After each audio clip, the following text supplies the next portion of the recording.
앞뒤 좌우로 축복했으면 좋겠습니다. 하나님이 당신과 함께 하십니다. 믿으십니까? 그 사실 하나만으로도 끝입니다. 하나님이 나와 함께 하시는 것이 확실하다면 우리는 아무것도 두려워할 필요도 없고 염려할 필요도 없습니다. 오늘 말씀 제목이 내가 약한 그때의 강함이라.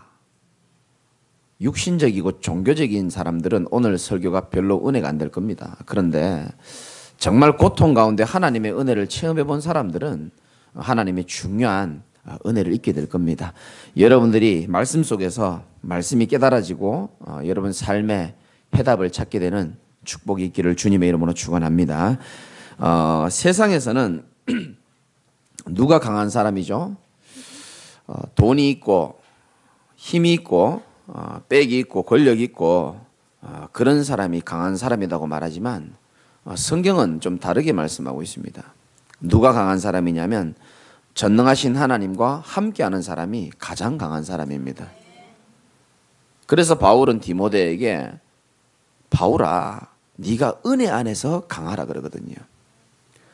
이 사람이요 하나님과 함께할 때에 세상이 이해할 수 없는 힘이 생기게 되어 있습니다. 하나님이 처음부터 그래 만들었어요. 그러나 아무리 대단해도 하나님이 함께하지 않으면 그거는 능력이 아닙니다. 세상에서는 약해져 있을 때 약해지지 마 이렇게 말합니다. 노래도 들어보면 약해지지 마 뭐 이런 가사들 뽕짝도 많고 많아요. 책도 보면 넘어지지 마 쓰러지지 마 할 수 있어 이런 게 많습니다. 근데 성경은 뭐라고 말씀하냐면 내가 약할 그때가 바로 하나님의 강함을 하나님의 은혜를 체험할 때라고 말씀하고 있습니다. 이 말이 이해되어집니까?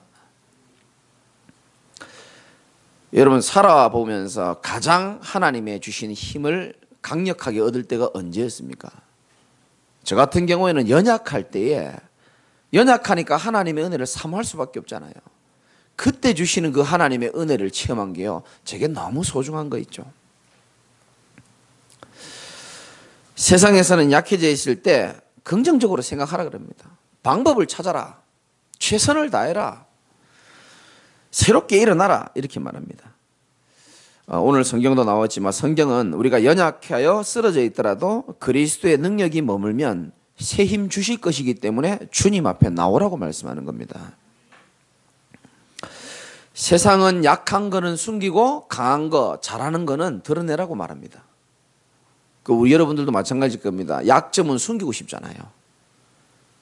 여자분들 감추고 싶은 비밀들이 다 있잖아요. 그리고 좋은 핸드백이나 좋은 옷 은근히 보여주고 싶잖아요. 근데 바울은 정반대입니다. 고린도후서 11장 30절에 보면 내가 부득불 자랑할진대 내가 약한 것을 자랑하리라. 사도 바울은 크게 두 가지를 평생 자랑했습니다. 여러분은 뭐 자랑하고 다니십니까? 바울은 자기의 약함을 늘 자랑했습니다. 왜 약한 걸 자랑했죠? 자기가 약할 때에 하나님이 주신 은혜가 너무 크고 진짜 하나님의 은혜로 능력으로 강해짐을 체험하다 보니까 그걸 자꾸 말하고 싶은 거예요. 또 바울은 뭘 자랑했냐? 오직 그리스도를 자랑했습니다. 바울은요 사실 외모도 그렇게 볼품이 없었나 봐요. 죄송하지만 머리도 다 벗겨진 것 같고 질병도 있고 흠모할 만큼 그런 아름다운 몸은 아니었는가 봐요. 오직 그리스도만 자랑했습니다. 우리도 바울처럼 대전도자로 살 수는 없지만은 우리의 남은 인생에 그리스도만 자랑하다가 하나님 나라 가시기를 주님의 이름으로 축복합니다. 왜 그리스도만 자랑해야 되냐면은 왜 그리스도만 말해야 되냐면 세상에는 모든 망가지가 다 있어요.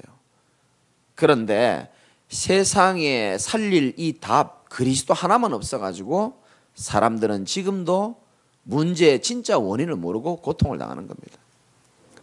어제 제가 의사 선생님이 강의하는 걸 하나 들어봤는데 그분이 이렇게 말씀하시더라고요.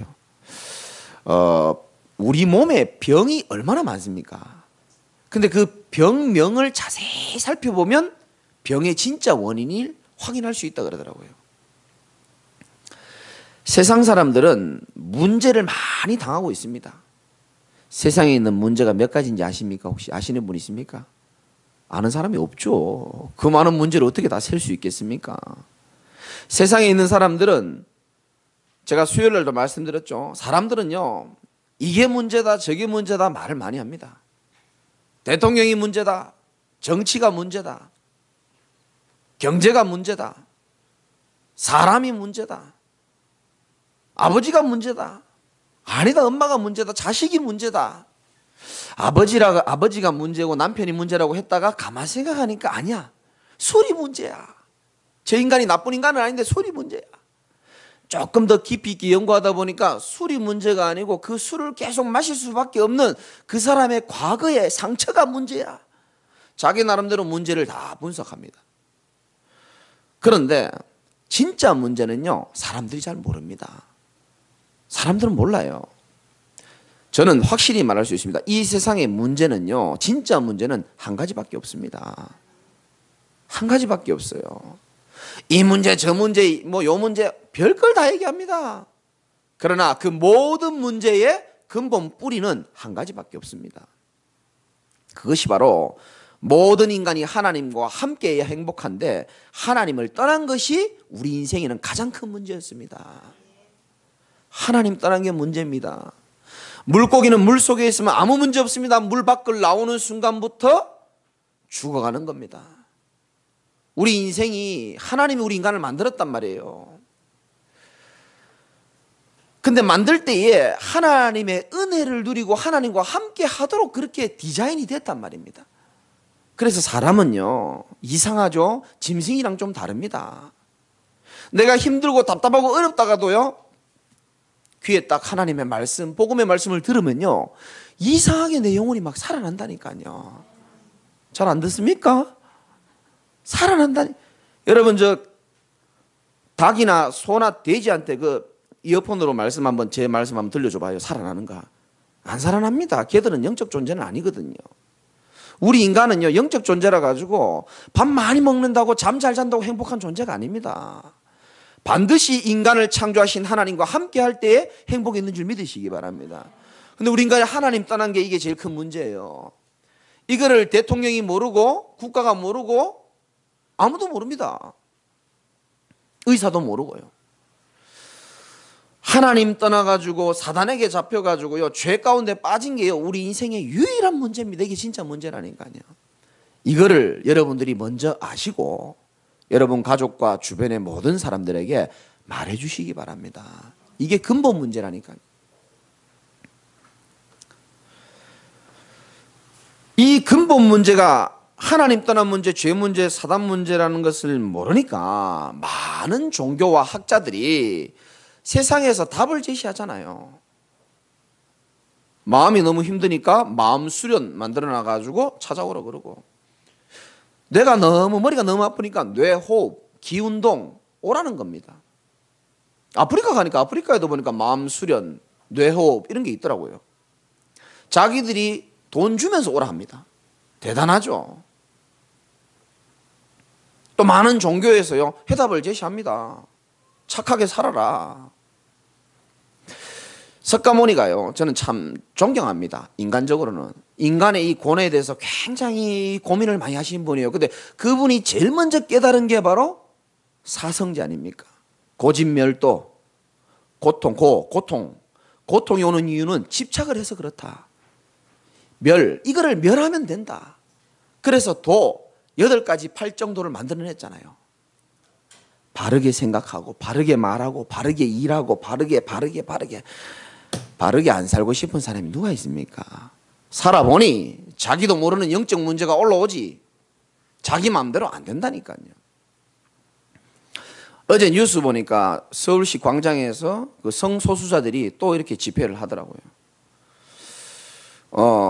시장도 그렇고 나라가 그걸 다 허락을 해준 겁니다. 저는 이해합니다. 왜 허락해 줬는지. 그분들은 잘 몰라요. 잘 모릅니다. 육신적으로도 모르고 영적으로도 잘 몰라요. 저는 육신적으로도 잘 압니다. 저는 성소수자에게 사랑을 받아본 적이 있는 사람이기 때문에 받아봤습니까, 여러분들? 그리고 저는 성소수자들 상담 많이 하고 복음도 전하고 다 해봤기 때문에 육신적으로도 제가 아마 시장보다는 잘할 겁니다. 영적으로는 말할 필요도 없고요. 근데 잘 모르니까 그거 뭐 문제되냐는 거예요. 인권이 중요하니까 마음껏 하라는 거예요. 그러니까 종교계에서 반대하잖아요. 저거는 죄악이다. 막아야 된다. 많은 하나님 안 믿는 사람들도 반대하는 사람이 많잖아요. 왜? 놀려면 니들끼리 놀아라. 왜 모여서 집회를 그렇게 음란하게 그렇게 집회를 하냐. 이상한 모양의 과자 만들어가지고 팔고요. 아이들 보기 너무 안 좋다. 참 마음이 아프죠. 제가 잘 존경하는 또 분의 자녀도 성소수자로 지금 있거든요. 제가 그 친구에게 복음을 그때 전했거든요. 세상이 너를 알아주지 않고 이해 못할 것이다. 근데 니도 어릴 때부터 그게 꿈이 아니고 살다 보니까 니도 모르게 글로 가는 거다. 왜 그런지를 제가 얘기했습니다. 네가 나빠서가 아니고 모든 인간은 하나님 떠나 있고 죄 가운데 빠지고 사단에게 잡히면 뭔가에 빠져갈 수밖에 없다. 어떤 사람은 도박으로, 어떤 사람은 마약으로, 어떤 사람은 알코올로, 니도 모르게 그 길로 빠져나온 거다. 문제는 하나인데 파생되는 이 모든 문제는 수천만 가지가 나오는데 너는 거기 얻어 걸린 거다. 괜찮다. 지금이라도 네가 하나님 만나면 돌아올 수 있다. 복음 전했다니까요, 제가. 사람들은 몰라요. 왜 우리 인간이 이렇게 행복이 없고 고통만 오는지 잘 모릅니다. 여러분들은 거기에 대해서 해답을 알고 있는 것만으로도 하나님의 축복받은 사람들이에요. 그렇잖아요. 우리 인간의 진짜 문제가 뭡니까? 물고기가 물 떠나서 인간이 하나님을 떠나서 문제가 왔다면 하나님 다시 만나면 끝이 나는 거예요. 그래서 진짜 해답은 하나밖에 없는 겁니다. 인간이 하나님 떠나서 죄 가운데 빠져서 사단에게 잡혀있는 문제를 해결하기 위하여 사람의 노력과 사람의 방법으로는 이 해결이 안 된다니까요. 근데 왜 많은 사람이 고통당하냐면 육신의 눈으로 이 문제를 접근하다 보니까 해결하려고 막 노력을 하는 겁니다. 안 되지. 안 될 겁니다. 고생 많습니다. 안 됩니다. 그게 육신의 문제가 아니라니까. 영적 문제라니까요. 내 힘으로 해결될 것 같으면 하루에 40명씩 자살할 이유가 없습니다. 내 힘으로 해결될 것 같으면 이 땅에 가정 문제가 없어야 되는 겁니다. 인간이 얼마나 영적으로 무지하냐면 하나님 떠나면서부터 영적 사망 상태가 왔기 때문에 영은 죽고 육만 눈이 밝아져 가지고요. 육신의 눈으로만 모든 걸 해결해 보려고 노력하는 겁니다. 됩니까? 해결 안 됩니다. 그래서 영이신 하나님만이 우리 인간의 문제를 해결할 수 있는 겁니다. 그래서 하나님이 이 문제를 해결하시기 위하여 너희를 살릴 여자의 후손 메시아를 하나님이 약속하셨고 그 약속대로 오신 분이 바로 2000년 전에 오신 예수님임을 믿으시기 바랍니다. 그래서 예수님이 그냥 훌륭한 분이 아니고 우리 인생에 절대로 해결할 수 없는 이 문제 근본 뿌리가 되는 영적 문제요 인간의 근본 문제를 십자가에 죽으시고 부활하심으로 완전히 영원히 해결하신 줄 믿으시기 바랍니다. 그래서 예수는 그리스도 모든 문제 해결자라고 말하는 겁니다. 요한복음 19장 30절에 주님이 십자가에 죽으시면서 마지막으로 남긴 멘트가 있습니다. 말씀. 내가 다 이루었다 그랬습니다. It is finished. 끝냈다는 겁니다. 주님은 다 끝냈습니다. 믿으십니까? 다 끝냈다라고 믿는 믿음이 올바른 믿음이에요. 예수님이 다 못 끝냈으면 십자가에 못 박혀가지고 내가 웬만한 건 다 이루었는데 한두 가지는 아쉽다. 이랬을 거 아닙니까?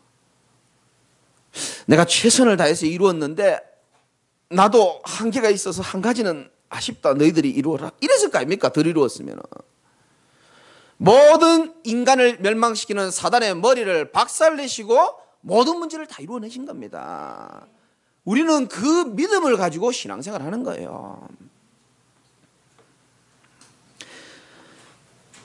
제 믿음입니다. 더 이상 그리스도의 복음을 아는 사람은 문제 없다라고 생각합니다. 아니 문제 있는데요, 목사님. 잘 들으세요. 불신자들이 당하는 문제와 하나님 자녀가 당하는 문제는요, 문제의 출처 자체가 달라요. 불신자에게 당하는 문제는요, 죄송합니다만은 지옥 배경으로부터 오는 문제입니다. 사단으로부터 오는 문제입니다. 운명으로부터 오는 문제입니다. 어쩔 수 없습니다. 저주로부터 오는 문제입니다. 그 출처가 그래요. 분명히 아셔야 됩니다. 예수 그리스도를 믿는 자는 사망에서 생명으로 옮겼다 그랬거든요. 이제 우리는 하나님 백성으로서 당하는 문제 있을 수 있습니다. 그러나 그 문제의 출처 자체가 하나님으로부터 온 거예요. 마귀로부터, 지옥으로부터 오는 게 아닙니다. 오늘 바울이 굉장히 바울만큼 대단한 전도자가 어디 있습니까? 그런데 자기도요, 이 심각한 문제가 있었나 봐요. 근데 자기는 정확하게 고백을 합니다. 7절에 보니까 여러 계시를 받은 것이 지극히 크므로 너무 자만하지 않게 하시려고 내 육체의 가시 곧 사탄의 사자를 뭐라고 되어 있습니까? 주셨으니. 우리가 사탄에게 존칭을 쓰지 않습니다. 주셨으니 하나님이 준 거를 인정하는 겁니다. 착각하지 마세요.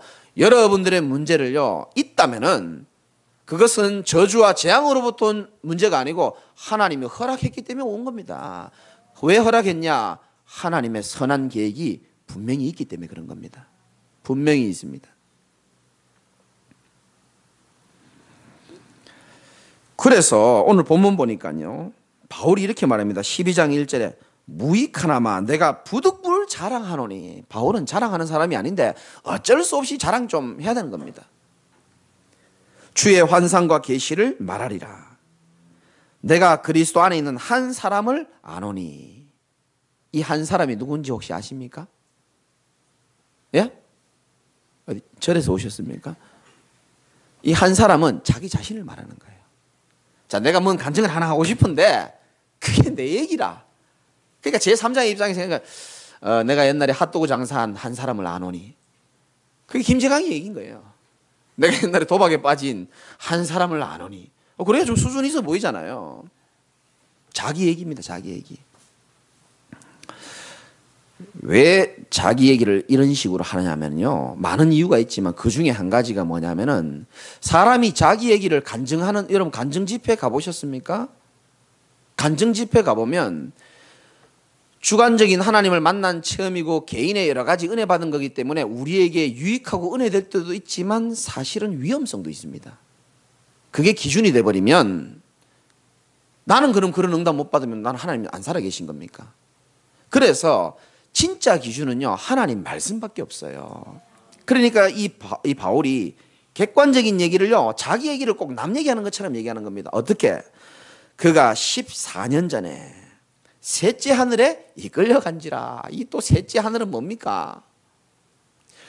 유대인들은 그 하늘에 대한 이해가 첫째 하늘, 둘째 하늘, 셋째 하늘 이렇게 당시에 있었어요. 첫째 하늘은 이런 대기권 하늘, 둘째 하늘은 해, 달, 별, 셋째 하늘은 하나님이 임재하고 계신 곳으로 생각한 겁니다. 이 바울이 엄청 먼 병이 하나 있었는데 정확하게 성경에 나오진 않아요. 근데 뭔가 이 가시가 하나 있었어요. 육체의 가시가.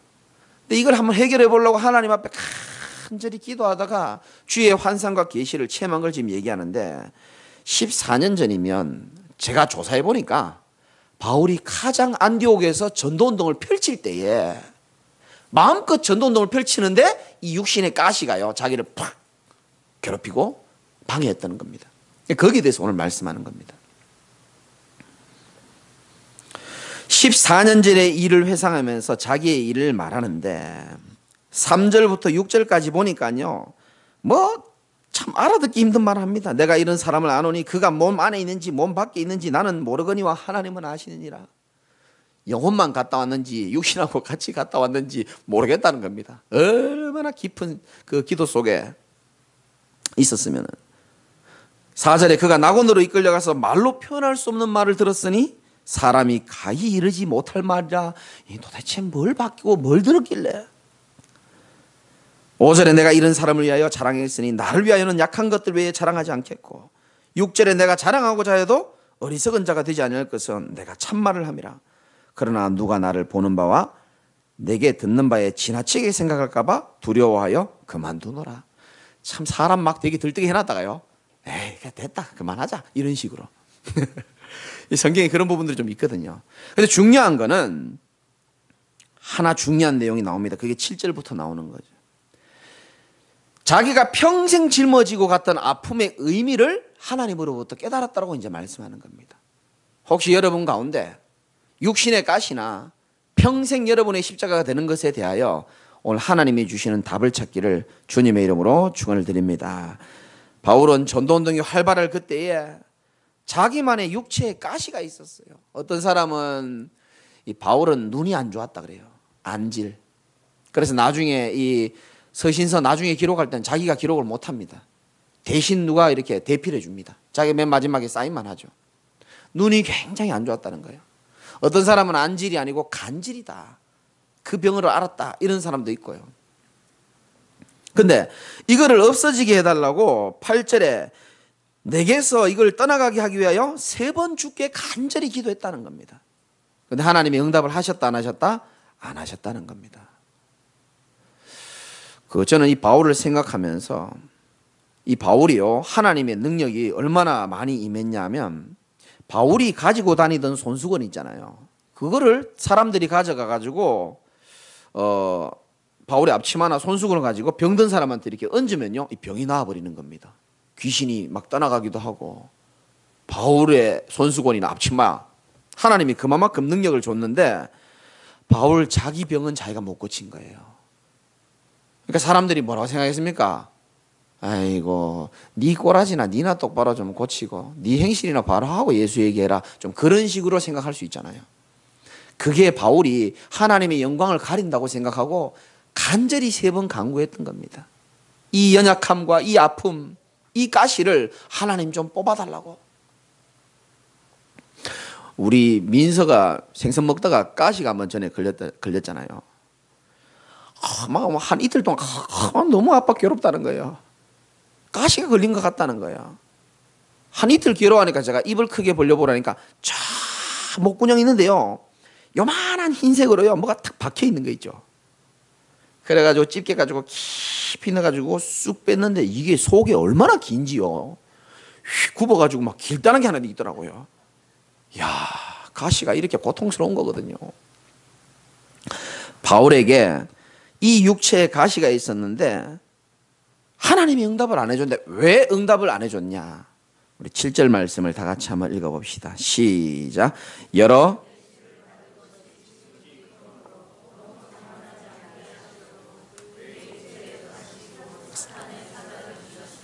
나를 쳐서 너무 자만하지 않게 하려 하심이라. 아멘. 바울이 여러 계시를 받은 것이 지극히 크므로 너무 뭐하지 않게 하려고?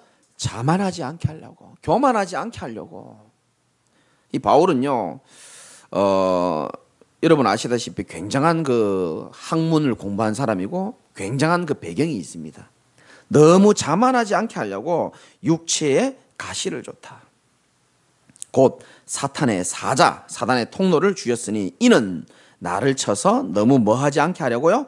자만하지 않게 하려 하심이라. 제가 원어를 살펴보니까 이 자만하다라는 뜻이요, 의기양양하고 공중에 붕 떠 있는 상태를 말하더라고요. 그런데 이 가시라는 말을 원어로 찾아보니까 말뚝, 붕 떠 날아다닐 인간을 갖다가 말뚝에 끈을 묶고 탁 묶어 놓는 거예요. 캬, 그렇구나. 육체의 가시라 그랬습니다. 너무 자만하지 않게 하는 겁니다. 잠언 16장 18절에 보면 교만은 패망의 선봉이요. 또 뭐라고 되어 있습니까? 거만한 것은 넘어짐의 앞잡이라고 그랬거든요. 교만은 막 잘난 척하는 게 교만이 아닙니다. 자기 입으로 자기가 막 잘난 척하고 이런 거는 정신질환이고요. 그건 교만이 아닙니다. 교만은 뭐냐면 내가 하나님이 되는 게 진짜 교만인 거예요. 내 마음대로 판단하고요, 내 마음대로 내가 하나님이 돼가지고요, 그게 교만인 겁니다. 하나님의 은혜를 우습게 생각하고요, 기도하지 않아도 살 수 있다는 게 그게 교만인 겁니다. 내가 하나님의 예배 별로 필요 없어, 그게 교만인 겁니다. 무슨 말인지 아시겠습니까? 바울이요, 엄청난 배경이 있었단 말이죠. 하나님을 안 바라봐도 될 만큼 말도 안 되는 얘기지만 그런 배경을 갖고 있단 말이죠. 그걸 교만하지 않게 하려고요, 붕 떠 있는 상태를 두드리 잡아가지고 말뚝에 묶어버리는 겁니다. 그렇구나. 여러분도 육체에 가시가 있을 수 있습니다. 정신적인 가시가 있을 수 있고 마음의 가시가 있을 수 있습니다. 남편이 가시인 사람도 있고요, 자식이 가시인 사람도 있고, 경제가 가시인 사람도 있고, 건강이 가시인 사람도 있어요. 여러 가지 실패, 그게 가시일 수도 있습니다. 이것만 아니면 내가 확 응답받고 확 날아갈 것 같은데 하나님은 또 잡아가지고 말뚝에 묶어놓는 겁니다. 육체의 가시. 왜 그럴까요? 9절에 보니까 나에게 이르시기를 내 은혜가 내게 족하도다. 이는 내 능력이 약한 데서 뭐하게 된다고요? 온전하여짐이라. 그러므로 도리어 크게 기뻐함으로 나의 여러 약한 것들에 대하여 자랑하니 이는 그리스도의 능력이 내게 머물게 하려 함이라. 아멘하기 어려울 겁니다. 왜냐하면 우리는 가시를 뽑아줘야 아멘이거든요. 가시를 확 있는 가시 없는 가시 다 뽑아줘야 할렐루야 이래 되고 막 감상금도 내고 이래 되는데, 가시 그대로 놔두고요, 네 은혜가 네게 족하도다. 참 한숨 나오는 겁니다. 이거 사실은 아멘이 안 나오죠. 이 자식의 가시, 경제의 가시, 건강의 가시 이거 좀 빼주면 좋겠는데 네 은혜가 네게 족하도다. 봐, 아무도 아멘 안 하잖아요.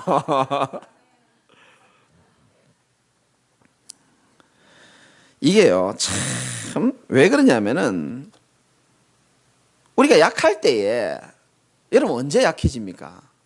또 앞으로 약할 일이 없습니까? 연약해질 시간표가 안 오겠습니까? 이 약할 때에 사람이 내 자신을 한번 돌아보면요, 어떻게 하는지를 가만히 한번 돌아봐봐요. 거의 하나님 안 찾습니다. 거의 육신적인 거 생각하지 하나님이 생각 못합니다. 우리 생각은 그렇죠. 지금 이 문제 해결되고 이래가지고 막 붕 떠서 확 가면 좋겠는데, 하나님은 자꾸 내 은혜가 네게 족하도다 또 말뚝에 묶어버리는 겁니다. 왜냐하면 하나님이 원하시는 의도가 있어요. 하나님은 성경 전체를 통해서 많이 말씀하고 계십니다. 하나님은 우리가요, 아무 문제 없이 큰 응답 받아서 홀홀 날아다니고 똥폼 잡고 다니는 걸 원하시지 않더라고, 제가 보니까요. 정말 그리스도의 은혜가 아니면 안 된다라고 겸손한 마음으로요, 나는 주님이 하니까 도저히 안 되는 인간인 줄 알고 나를 말뚝에다 탁 가시 탁 묶어놓는 겁니다. 그리고 그 속에서 그리스도의 은혜를 사모하고 하나님 바라보고 기도하고요, 그때 하나님의 은혜를 체험하게 하는 게 하나님의 의도더라고요. 그래서 그 힘을 가지고 담대해지고 강할 수 있도록 하나님이 여러분들을 만들어 가시는 줄 믿으시기 바랍니다. 이게 바울이 깨달아진 겁니다. 이 고린도 교회를 향하여 지금 메시지 하는 거예요. 고린도 교인들 특징 완전 육신적이거든요. 완전 철부지들입니다. 응답 없으면은 하나님 안 계신 것 같고, 기준이 불신자와 똑같아. 소유와 성취, 생기면 감사하고 떠나가면 삐지고, 그 수준이라.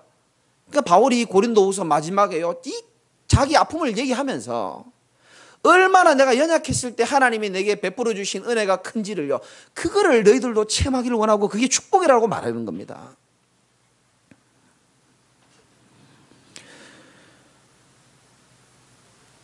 하나님은 이 바울이 가시를 뽑아줌으로 더욱더 힘있게 나가게 할 수도 있었지만, 가시를 그대로 남겨둔 채 진짜 그리스도 바라보면서 그 그리스도의 능력이 바울에게 머물러 있기를 원하시는 겁니다. 오늘 9절에 잘 나오죠. 이는 그리스도의 능력이 내게 머물게 하려 함이라. 우리가 연약해지면요, 참 하나님 바라볼 수밖에 없거든요.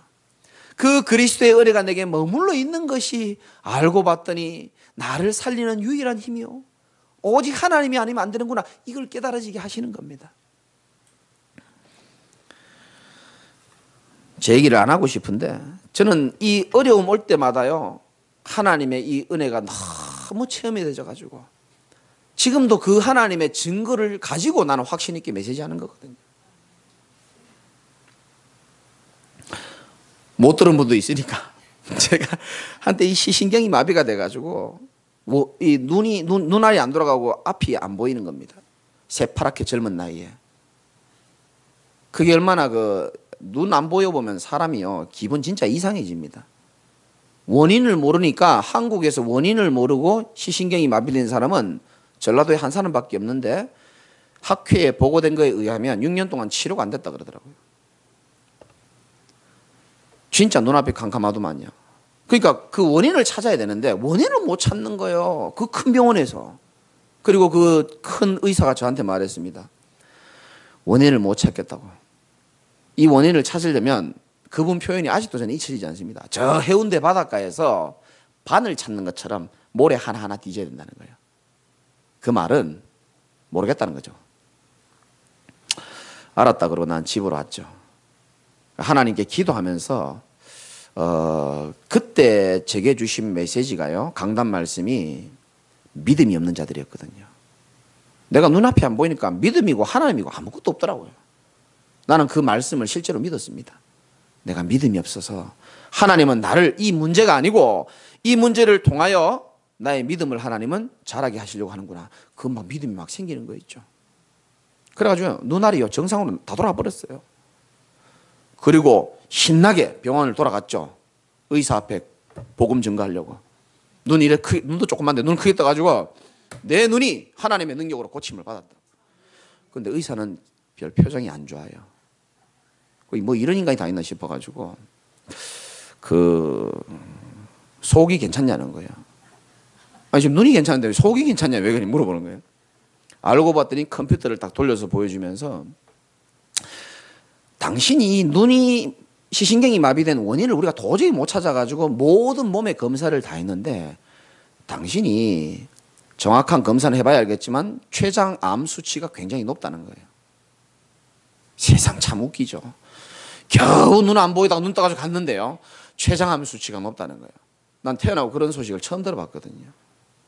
영어로 보니까 빨간색으로 딱 이 라인이 꺼 있는데 수치가 굉장히 높더라고요.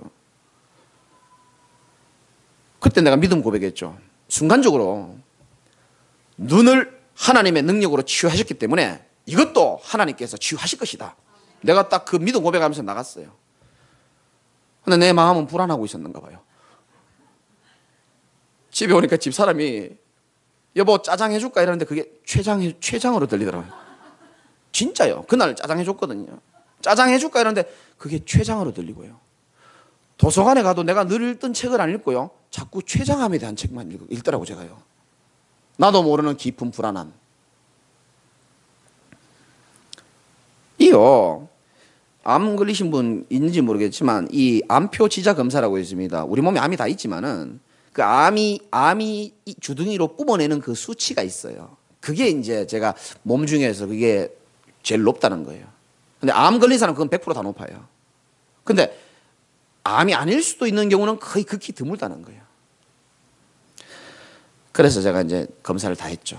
결과를 기다리는 날 수원의 모 병원으로 차 운전해서 가는데 간호사가 전화 오는 거예요. 김재강 씨 오늘 검사 결과 보러 오시냐고 그런 거예요. 가고 있는데 지금 일찍 가고 있는데 꼭 오셔야 된다는 거예요.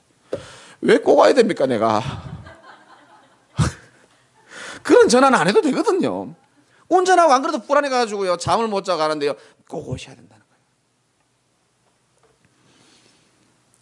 그래서 의사 선생님 만나는데요 난 세상에 그렇게 불안한 적이 처음이었습니다. 아무 말도 안 하고 내가 알아듣지도 못한 영어만 계속 써 내려가는 거예요.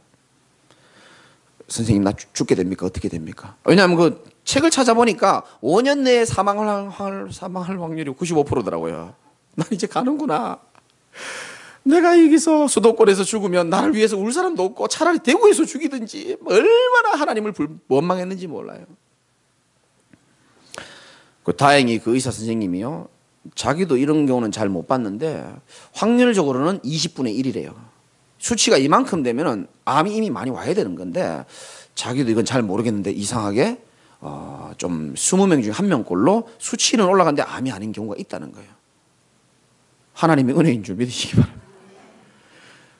그리고 나는 이제 너무 기뻐가지고 막 찬양하면서 집에 오는 거죠. 새롭게 태어난 기분이더라고요.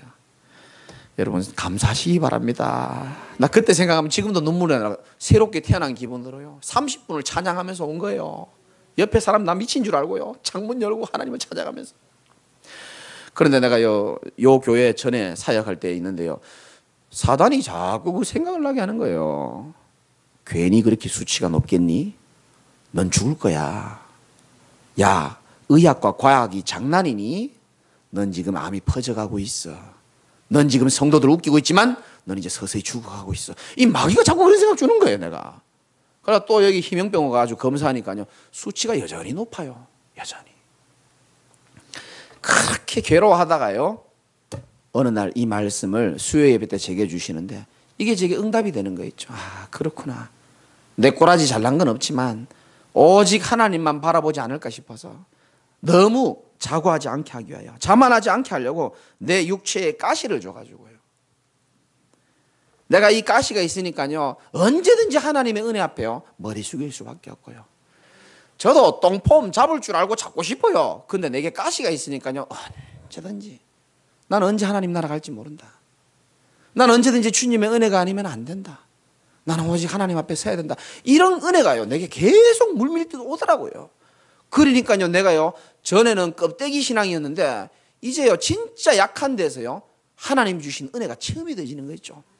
너무 감사하고 하나님 함께 하시는 게 믿어지고요. 그래서 나는 이 말이 무슨 말인지 충분히 이해한다니까요. 여러분, 약해져 있을 때가요, 그때가요, 사람들은 위기다고 말하고 절망이라고 말하지만 하나님은 그때 하나님의 은혜를 체험하고 하나님의 은혜로 강할 때라고 하나님은 말씀하시는 겁니다. 10절 보세요. 그러므로 내가 그리스도를 위하여 약한 것들과 능력과 궁핍과 박해와 공고를 기뻐하노니 이는 내가 뭐라고 되어 있습니까? 약한 그때에 강함이다 그랬습니다. 우리의 체질이 얼마나 못됐냐면 약한 거는 싫어요. 좋은 거, 신나는 것만 자꾸 받고 싶고, 하나님은 우리를요, 진짜 하나님의 사람으로 임마누엘의 은혜를 체험하기 위해서 조금 또 살만하면 멱살 잡고 또 말뚝에 묶어버리는 겁니다. 왜? 이 속에서, 연약한 속에서 하나님의 은혜를 진짜 체험하고 다른 사람처럼 불신자처럼 살아가는 것이 아니고 임마누엘의 은혜 속에서 살아가기를 하나님은 원하시는 줄 믿으시기 바랍니다. 그 은혜가 내게 족하다 그런 겁니다. 말씀의 결론을 드리겠습니다. 고린도 후서 13장 말씀 보니까 고린도 교회를 향하여 마지막 권면과 끝인사를 바울이 하는 겁니다. 13장 4절을 우리 같이 한번 읽어보겠습니다. 시작. 그리스도께서 약하심으로 십자가에 못 박히셨으나 하나님의 능력으로 살아계시니 우리도 그 안에서 약하나 너희에 대하여 하나님의 능력으로 그와 함께 살리라. 아멘.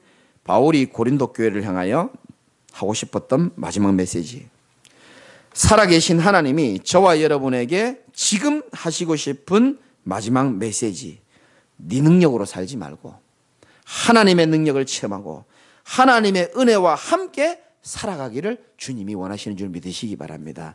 그러면 약함을 가졌던 바울이 약하게 살았냐, 힘없이 살았냐? 아닙니다. 누구보다 담대하게 살았습니다. 전에는 자기의 힘과 지식과 능력으로 살아가다가 이제 하나님이 주신 은혜로 살아가다 보니까 바울이요, 누구보다 믿음을 가지고 믿음 고백하면서 가장 세계복음화를 멋있게 하고 살아간 인생인 줄 믿으시기 바라고, 여러분들 하나님이 오늘 재창조하시길 원하시는 겁니다. 재창조하기를 원하는 겁니다. 연약해 보입니까? 천만의 말씀입니다. 연약함 가운데에 하나님이 주신 은혜를 체험하기를 원하고, 이제 여러분들이 한 주간 나의 약함 가운데서 하나님의 강함을 체험하는 그런 시간도 가지시기 바라고, 그 속에서 하나님의 은혜를, 바울에게 맡던 하나님의 은혜를 여러분도 체험하시기를 주님의 이름으로 축원드립니다. 우리 같이 한번 기도